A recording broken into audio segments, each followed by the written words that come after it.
Chapter 5. I don't think I've ever been so embarrassed. My face was burning red as I struggled to my feet, and I ran. Behind me, I heard the tall prince absolutely howling with laughter, and I just wanted to die. I dashed between the pillars and hid behind the sofa in the corner. I shut my eyes and flapped my fan to cool my face, and thought, I mustn't cry. I mustn't cry. Perfect princesses don't feel sorry for themselves. But it was so hard. And then I heard a noise, a tiny cough. I opened my eyes, peeped over the arm of the sofa. A very ordinary-looking prince with tuffy hair was standing on the other side holding a glass of water and a white hanky. When he saw me looking, he bowed very politely. It's quite all right to cry, you know, he said, and he smiled the sweetest smile. It's horrible when people laugh at you. People often laugh at me, and I never quit getting used to it. Would you like the hanky, or would you prefer the water? I couldn't help staring at him. He was at about my height, so I thought he must be quite young. He wasn't at all like I expected a prince would be, but he was so kind I couldn't help smiling back. The water, please, I said. Good choice, the prince said. I knew as soon as I saw you that you were a perfect princess. I shook my head. Prince Maurice doesn't think so, I said.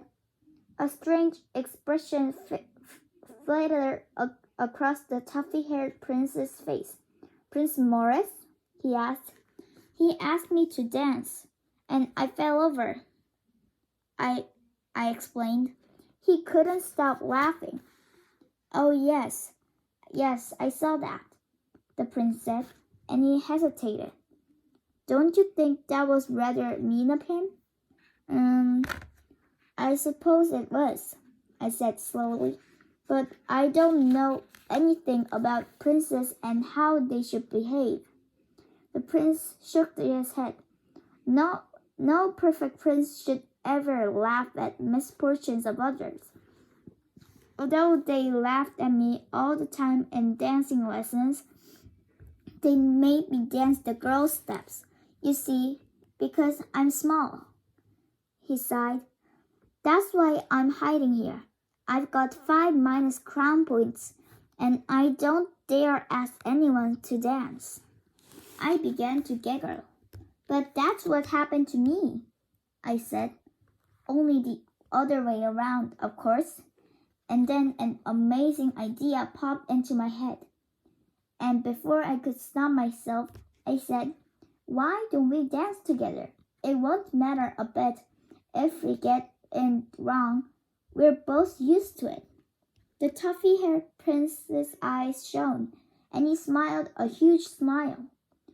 Would you really dance with me? He asked. Of course, I said. And at that exact moment, the musicians burst into the hoppiest, skippiest polka you've ever heard. Come on, I said. And we absolutely zoomed onto the dance floor. Round and round we danced, and as we passed my friends, Katie seized Charlotte, and Emily caught Daisy's hand, and they whizzed after us. And then I saw Alice twirling round and round with a prince. It was such fun. And then the music stopped, and there was the loudest cheer. It was so loud it made the chandelier shake. And I suddenly realized the cheer was for me and the tuffy-haired prince. Queen Samantha Joy stealed onto the dance floor, and her eyes were twinkling.